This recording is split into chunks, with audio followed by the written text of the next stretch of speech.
Today lecture I'm going to discuss about how to fix fatal not or git repository or any of the parent directories in this video. So how we can fix that.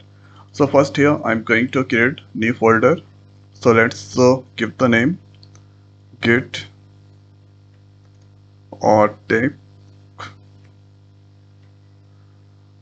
Now thereafter the folder is created. So inside this folder right click open the terminal. Then if I'm going to use here git and adding the files. So first you are going to copy the files.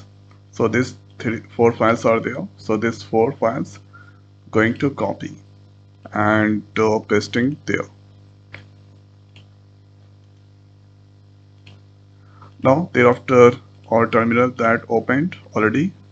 So this directory going to add the file inside the repository. Okay.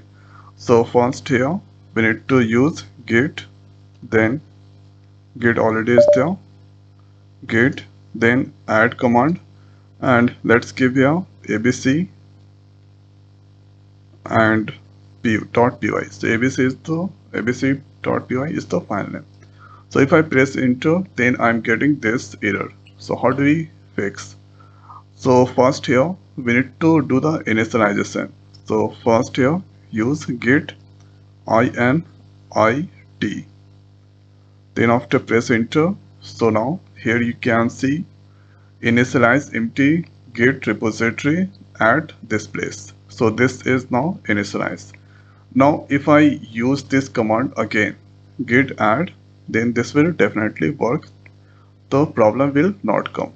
So here you can see this times this problem, this error that is not displaying. Okay. Now so let's see the status git status. So now you can see this here, the files, these three files is not added inside the repository, but you can see here new file abc.py that's come there. So this is how we can fix fatal not a git repository. So I hope guys this video is helpful for you. So now in this video it's over. So thanks for watching. See you next video. Thank you.